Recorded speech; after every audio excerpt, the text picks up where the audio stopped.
Oi gente, aqui é o João, voltando com vocês a gravar o Alma Livre, depois de muito tempo parado, voltando aqui com novas configurações, microfone novo, local de gravação novo.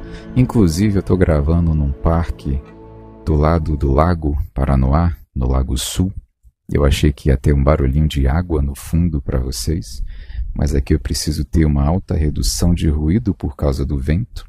E essa redução de ruído também está cortando o barulhinho de água que eu achei que ia ficar de fundo. Então, a gente vai ficar de silêncio, de background, né? Então, vai ser só com minha voz mesmo. Que é bom também porque corta barulho de avião passando e tudo mais. Mas vamos lá, o tópico que eu quero falar com vocês mais uma vez é o ego.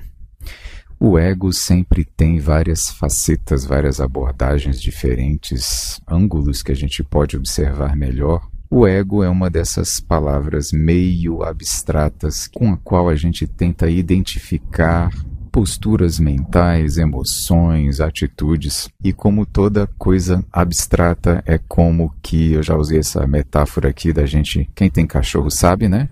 Já levou para um gramadão, levou uma bolinha pequena, jogou para o cachorro pega a bolinha e tal, e tem uma hora que você joga e o cachorro não vê aonde que a bolinha foi parar, e você, mais alto que o cachorro, está enxergando aonde aquela bolinha foi parar. Você aponta para onde a bolinha está e o cachorro está olhando para a sua mão, para o seu dedo apontando, e não consegue identificar o que você está querendo dizer, para onde que você está apontando, onde é que está aquela bolinha. Você tem que caminhar até lá e mostrar onde está a bolinha para ele. O ego a palavra ego é um dedo apontando para uma situação que é um pouquinho difícil de enxergar, né? E a gente tenta cada vez mais se aproximar de uma compreensão mais ampla do que a gente está querendo dizer, e uma compreensão menos piegas, né? Menos batida sobre não seja egoísta, seja altruísta. Porque, como eu já falei em outros episódios aqui, o altruísmo também pode vir a ser egoísta. Então a gente vai começar por aí, né? Novas nuances sobre o ego. Eu sempre gosto de estudar as abordagens orientais do budismo, taoísmo, do zen, do yoga, hinduísmo, e vendo o que eles estão querendo dizer, quais são as posturas, as atitudes que eles estão querendo indicar, com descrições diferentes, às vezes da mesma coisa, e ninguém sabe que eles estão falando da mesma coisa, inclusive psicologia também. E por que eu estou trazendo a psicologia aqui? Porque cada vez mais eu tenho tido a impressão de a questão do ego, do desejo lá, que os budistas chamam que a gente precisa abrir mão dos desejos, que os desejos causam sofrimento, que no Bhagavad Gita, em outros textos indianos, a gente vê a questão de abrir mão do resultado da ação, não da ação em si, mas do resultado da ação. A questão do desapego nessas filosofias orientais não é um desapego do fazer, mas um desapego da fissura do resultado, né, da expectativa. E aí que eu chego na psicologia. Excesso de expectativas de apego a um ponto, um resultado, uma vitória, um alcance que faz com que a gente perca de vista todo o resto da vida. Ainda mais que o ser humano tem a atenção seletiva altamente afunilável. O que eu estou querendo dizer com isso? A gente afunila, cria um hiperfoco da nossa atenção na direção daquilo que a gente está querendo controlar, alcançar, ganhar, vencer, conquistar. Ou daquilo que a gente está querendo evitar, perder, da derrota, da morte, inclusive, de perder alguém, e como que a gente acaba deixando o nosso mundo mental e emocional ser controlado, dominado completamente por este ponto focal selecionado pela nossa atenção.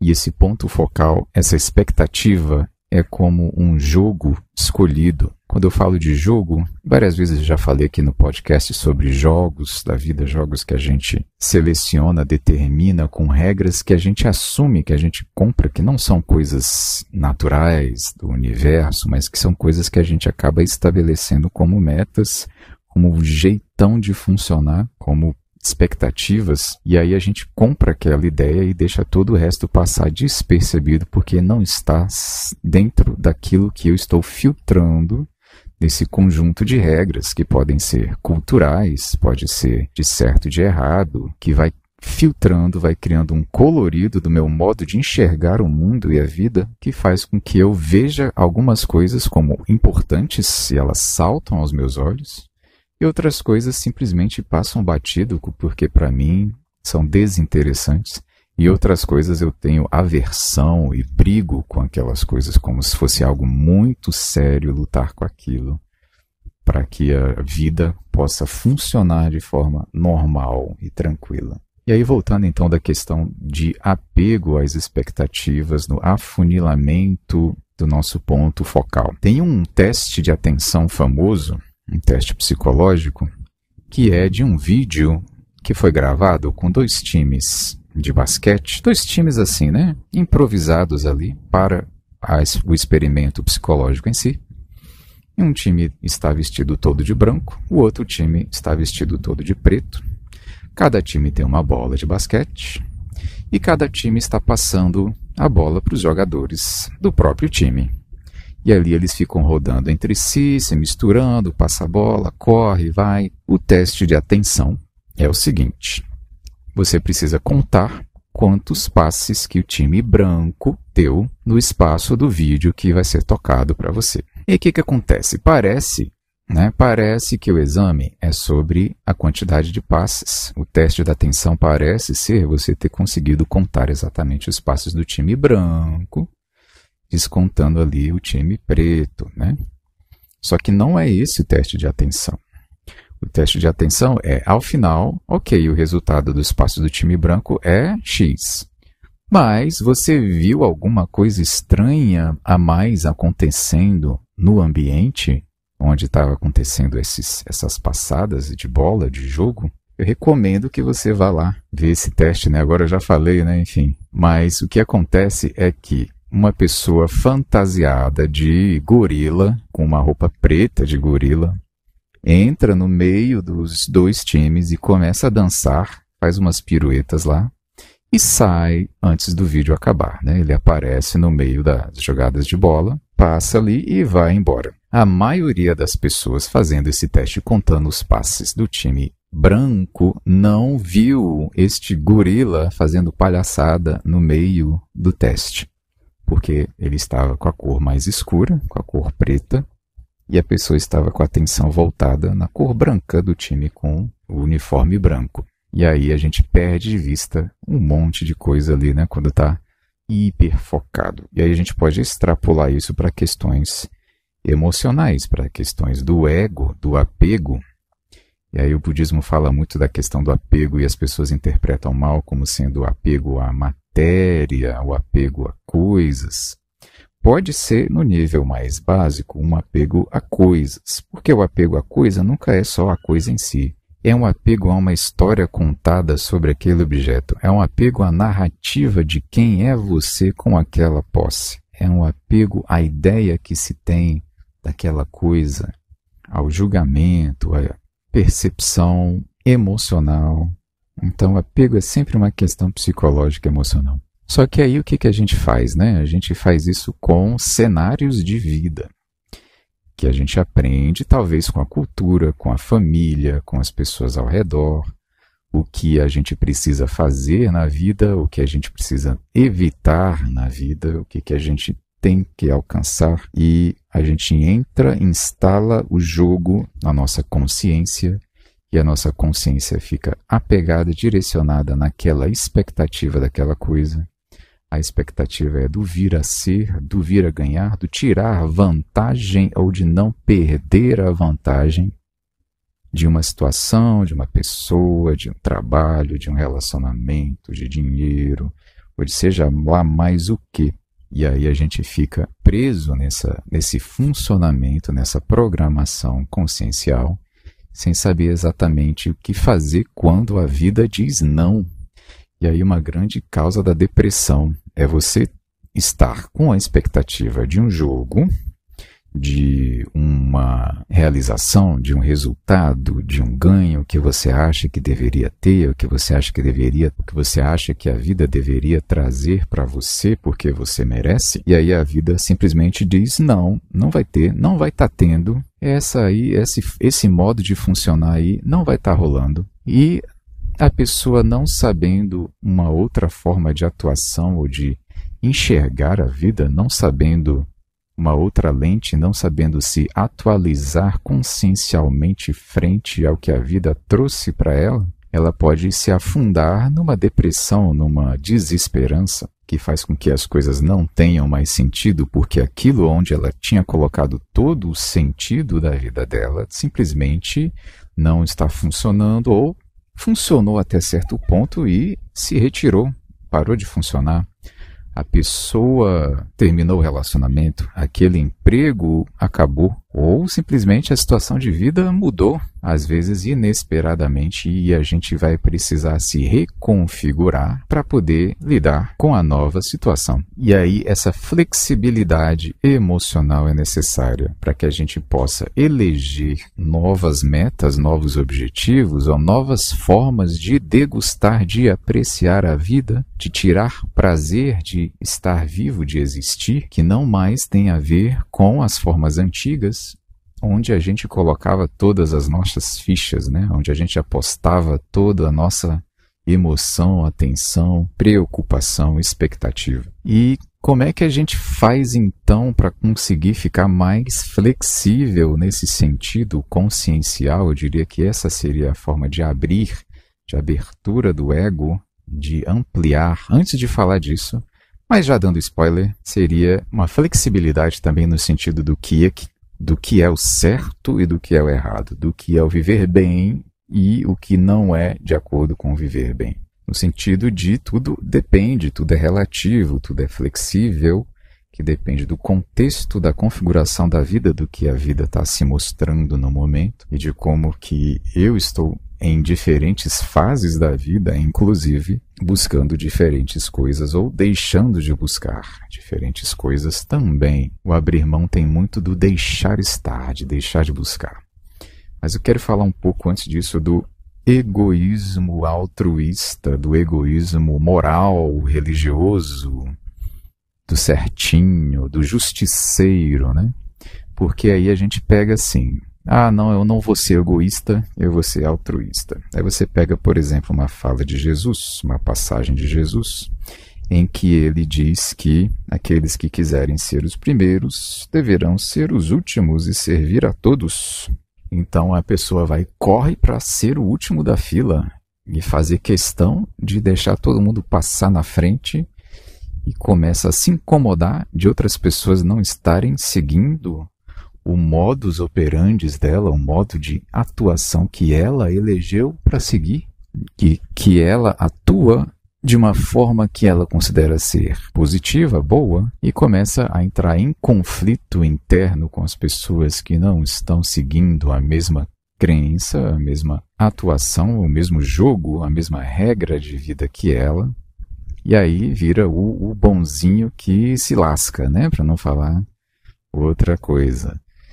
E vai criando um tipo de rancor em alguns relacionamentos nesse sentido, de ter deixado os outros passarem na frente, mas ele mesmo não querer ser deixado para trás e exigir que os outros passem ele na frente também, ou seja, numa troca espiritualista, enfim. E o problema não é a gente querer ser bom e melhorar cada vez mais, aprender, aprimorar, evoluir. O problema é entrar em conflito quanto a tudo isso, quanto a quem eu sou hoje, o que eu deveria ser de melhor, de bom, de perfeito, de maravilhoso, de santo, e a minha briga com as outras pessoas que também não alcançaram essa perfeição que nem eu consigo alcançar, né? E vira uma batalha emocional frente à vida, o mundo, e acha que, não, a alienígena me leva embora, porque eu sou melhor, né? Eu sou superior, esse mundo aqui é muito inferior, eu devia estar lá já furando o céu lá, não acho que eu estou numa dimensão certa. Pois é, se você está aqui, querido, querida, estamos aqui, estamos juntos, estamos lidando com os problemas que são internos e externos ao mesmo tempo. A gente está aqui para aprender a lidar com, e não para fugir, não para anestesiar. Mas, vamos lá. O que seria então sair um pouco mais desse ego, abrir mão um pouco mais dessa expectativa? As coisas não são absolutamente certas ou absolutamente erradas. Não existe uma verdade absoluta, imutável, que eu alcancei e fulano não alcançou, que eu já enxerguei e fulano não consegue enxergar. Tudo depende do contexto, e esse contexto inclui o contexto de vida, de cultura, de criação, de experiências que a pessoa viveu ou deixou de viver, que fazem com que a configuração consciencial emocional dela veja as coisas e faça que ela atue de certa forma dentro dessa forma mais orgânica de vida. E aí o que eu estou querendo dizer? Uma ação certa num momento pode ser errada em outro, ou uma situação que geralmente é errada pode ser que funciona em outra. E claro que assim, né? Eu não quero pegar e colocar crimes no meio, né? Mas se você está numa situação de que um bandido vai matar alguém e você mata esse bandido, tem um atenuante do que se você fosse simplesmente o assassino que quer matar por matar, né? Em termos de direito, a gente tem essas questões dos atenuantes, né? Então já começa por aí, né? A gente começa a enxergar as pessoas como seres únicos, que têm uma jornada única, que ninguém é igual a ninguém no universo, e que eu preciso compreender a pessoa no contexto dela, e eu preciso me compreender no meu contexto, e abrir mão de impor verdades, certezas para quem quer que seja. E abrir mão até mesmo das minhas supostas verdades e certezas que eu aprendi. A gente fica aberto para tentar ouvir melhor, com curiosidade e entender de onde vem a atitude da outra pessoa, de qual contexto, qual cultura, qual lente, qual é o panorama daquela pessoa, que pode, inclusive, somar e contribuir para que eu enxergue melhor a realidade, para que eu tenha uma compreensão mais ampla da vida, da situação, das pessoas, do universo, e ir atualizando, expandindo, ampliando a minha percepção e, digamos, abrindo aí a caixinha do ego, né? A bolha do ego, e expandindo cada vez mais. Claro que eu não vou ficar aceitando qualquer coisa, qualquer opinião, qualquer ponto de vista que chega. Claro que eu vou manter um pensamento crítico, uma análise inteligente do que está chegando para mim, se faz sentido, se não faz, comparando com a minha experiência também, mas ao mesmo tempo percebendo que a outra pessoa tem a experiência dela, e que a gente pode discordar, e que ninguém precisa impor a sua realidade à outra, e que cada um pode seguir o seu caminho e viver em paz, ao invés de viver numa guerra, de dobrar o outro a aceitar a minha posição, a minha atitude, a minha visão de mundo. Só que tem um outro aspecto também que eu tenho identificado do ego, que é o abrir mão de expectativas, que eu acho que tem sido um problema na sociedade atual. A velha questão aí que o budismo traz do desejo que eu estava falando antes. A gente está sendo cada vez mais bombardeado, hipnotizado, influenciado para aumentar, para expandir a coisa do desejo, da performance, que a performance está permeando não só o trabalho, mas tudo o que a gente faz, inclusive hobbies. As pessoas estão cada vez com menos dificuldade de fazer um hobby que ela não precise ser o melhor ou muito bom para mostrar para as pessoas o que ela fez ou deixou de fazer. O deixou de fazer é bom, né? Porque às vezes é um hobby, por exemplo, eu virei um meditador, olha o quanto que eu estou meditando, ou seja, que eu estou abrindo mão, olha o quanto que eu sou altruísta, que eu estou abrindo mão de tudo.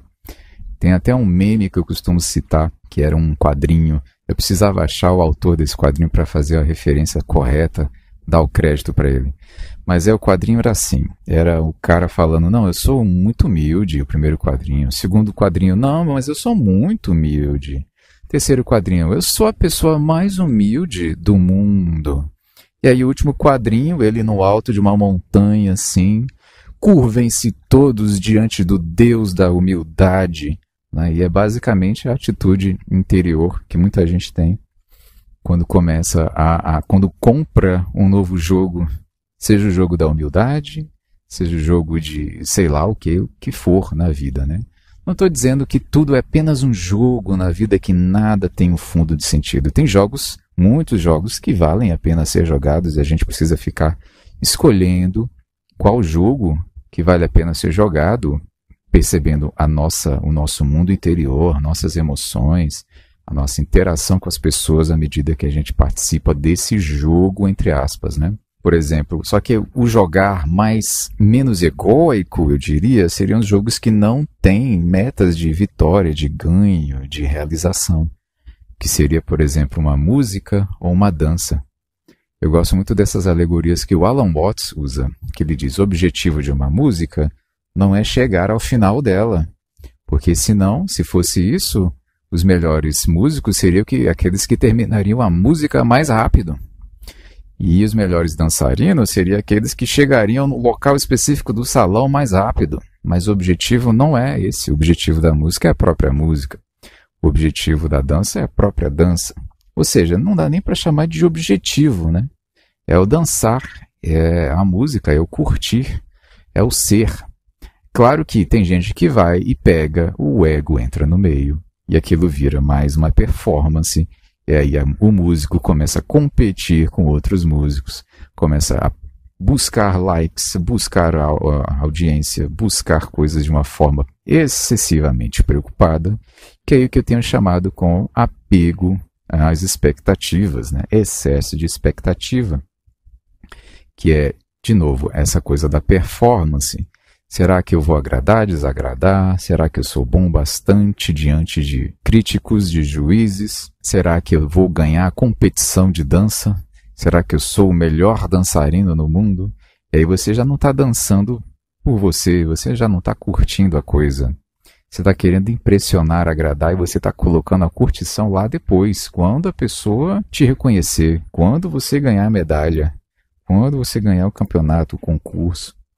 E aí você fica adiando o bem-estar, adiando o estar no aqui e agora, de forma tranquila, amorosa. Eu tenho gostado muito de uma expressão que eu vi o Jon Kabat-Zinn usando em um dos livros de atenção plena dele, que ele falou sobre heartfulness, ao invés de mindfulness.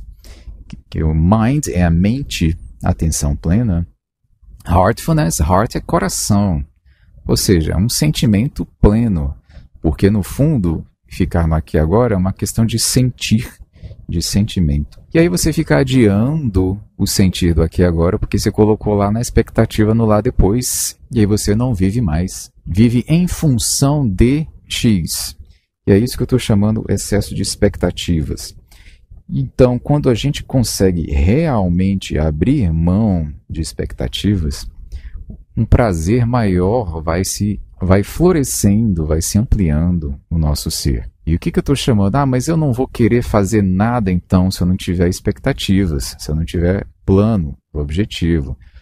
Pelo contrário, quanto menos preocupado, menos gastando essa energia com essa expectativa, mais você vai ter energia liberada para você fazer mais coisas ou fluir melhor no que você já faz. Mais você vai tirar prazer de onde você está. Ou seja, tem gente que vive num lugar assim, ok, a pessoa está num trabalho, digamos, ruim, ela não gosta daquele trabalho que ela faz, do emprego dela, e aí ela busca viagens, né? Tem gente que está lá trabalhando e está buscando viagens lá na internet durante o trabalho por um bom tempo, né? Gasta um bom dia ali do trabalho programando suas próximas viagens, né? E tal, porque ela precisa ter uma expectativa de um outro lugar que ela vai chegar, que aquele trabalho ali dela está pagando, está garantindo que ela tem aquela outra coisa lá no outro lugar. Só que aí ela vive da expectativa, né?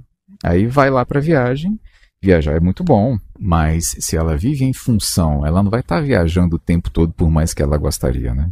E se ela vive em função de fugir do agora para fazer uma viagem, ela não está vivendo muito, né? Então não é se apegando à expectativa que a gente muda ou que a gente, anestesia a nossa vida. Dá para anestesiar a vida, mas aí, resolve? Não sei, acho que resolve é tomar a atitude de mudar de emprego, de melhorar, fazer outro curso, outra graduação, enfim, correr atrás, de mudar o padrão ali, o status de vida da pessoa. E aí o que eu chamo de abrir mão da expectativa? Quando a gente abre mão, consegue largar de mão 100% realmente, que algumas vezes eu não consigo ficar o tempo todo fazendo isso, Mas quando eu consigo chegar nessa sintonia fina de conseguir realmente fazer isso, eu percebo que o momento presente começa a trazer cenas de cinema para a gente, com coisas simples.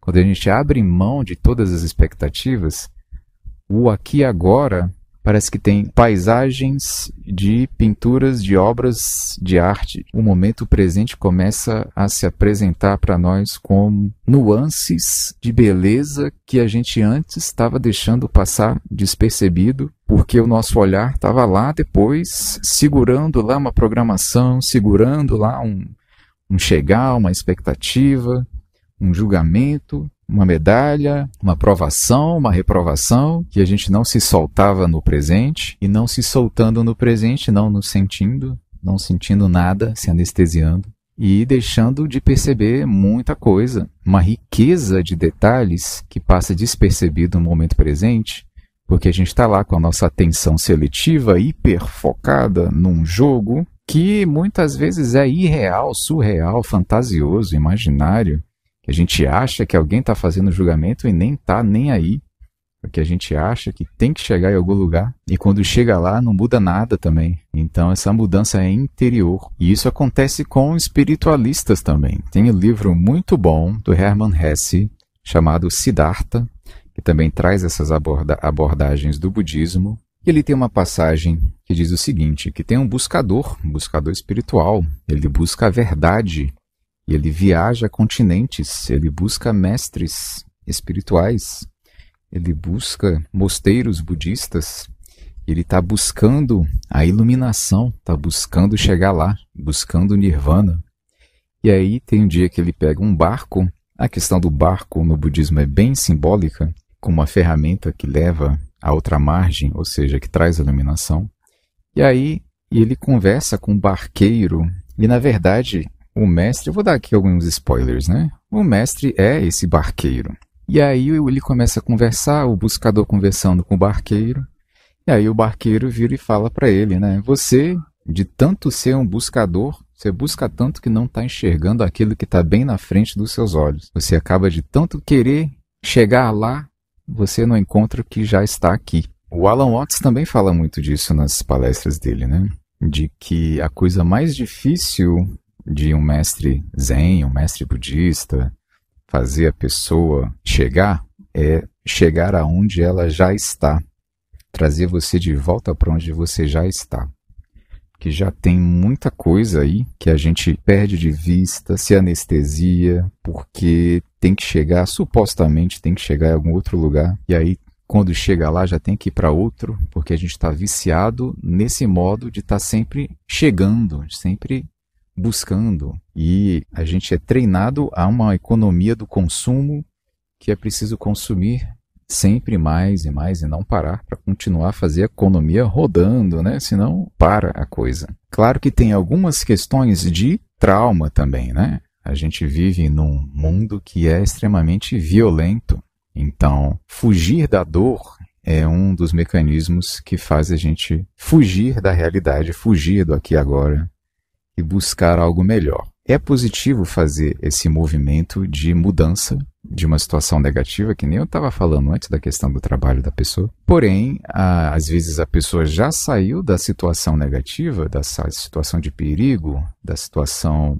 de violência, e não conseguiu mudar o padrão, o jogo, o modus operandi de fugir, de continuar buscando, de continuar correndo atrás de uma situação mais prazerosa ou de uma situação menos desagradável, mesmo que a situação já não seja mais desagradável. Às vezes ela ficou lá presa emocionalmente nessa briga, nessa luta, esse mal-estar causado na situação traumática, e que ela precise realmente trabalhar um movimento interno, às vezes com a ajuda de terapia, para que ela possa sair daquela situação psicológica interior. Mesmo que a física já tenha saído, a situação física, né, o corpo. E só que a gente faz isso também com vícios de prazer, né? A gente está numa situação supostamente até pacífica e está entediado, entre aspas. E aí precisa da adrenalina. E aí essa adrenalina que é cada vez mais incentivada porque a gente está numa economia de consumo de serviços, inclusive, né? Serviços de mídia que vão promover que a gente fique lá eternamente. Quanto mais horas a gente ficar lá, melhor para eles. E isso gera uma criação de hábitos, de postura, inclusive psicológica, que fazem com que a gente viva num não estar no bem-estar. Não estar nunca bem o bastante, porque tem que estar em função de outras coisas o tempo todo. E é possível cada vez mais a gente ir alcançando um estado de bem-estar interior, quanto mais a gente vai abrindo mão, largando, se entregando, desistindo de algumas expectativas, nem que seja temporariamente, nem que seja por descanso.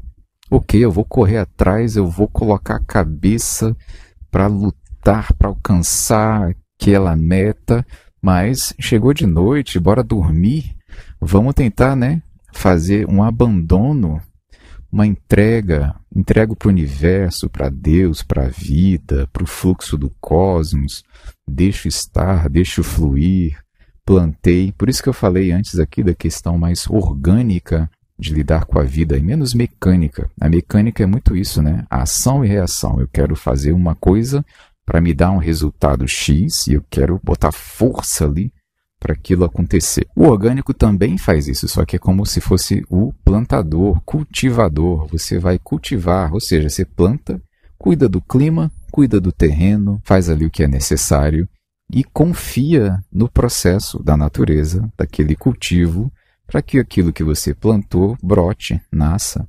E se não nascer, você sabe que existe a possibilidade de algumas daquelas plantas que você plantou não nascerem exatamente de acordo com o que você queria que fosse. Isso é natural, faz parte da natureza, faz parte do cultivar e do confiar na natureza intrínseca daquelas plantas ali, para que elas nasçam de acordo com elas mesmas, né? Claro que influenciado pela minha atitude do que eu quero alcançar, do plantio que eu quero fazer, do que eu quero colher daquela plantação. Então, por isso que eu coloquei aqui a questão da atitude mais orgânica. Então, ok, vamos agir, vamos colocar força em algum momento, mas vamos também abrir mão em outro momento, né? Senão ninguém descansa psicologicamente e fica todo mundo brigando, o que já tem acontecido bastante, né?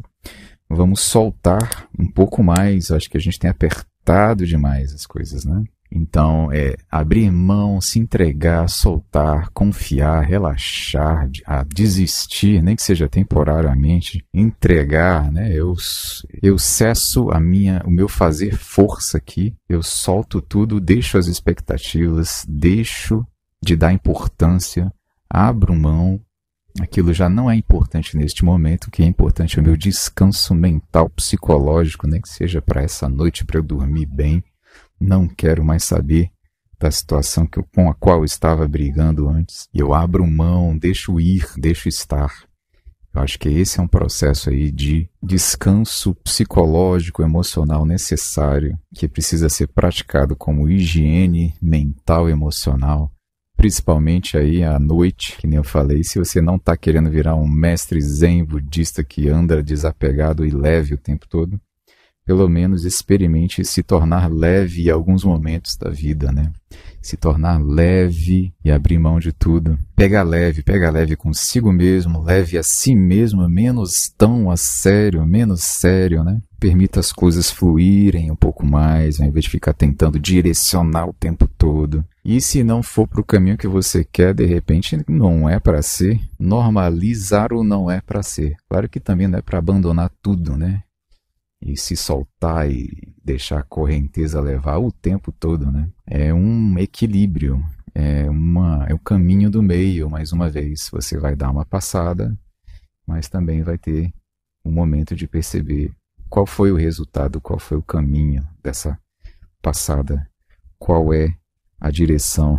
Passada, eu diria então, uma remada, né? Você deu uma remada e agora você percebe qual é o fluxo das águas e percebe se você está conseguindo ir de acordo ou se você está querendo remar demais contra a correnteza de forma inútil e está se incomodando demais com o fato da correnteza da vida não ser exatamente aquela que você queria que fosse. Enfim, muita coisa para falar sobre o ego, mas é sempre bom a gente ir cada vez mais ampliando, relaxando, descomplicando essas questões para que a gente possa cada vez mais gerar esse bem-estar interior que eu estava comentando com vocês. Eu espero que este episódio tenha sido bacana para você. Se você gostou, acompanhe aí o canal para você ser notificado quando sair episódio novo. Compartilhe esse episódio com quem você acha que gostaria e aproveitaria essas palavras. E fica com um abraço e até a próxima.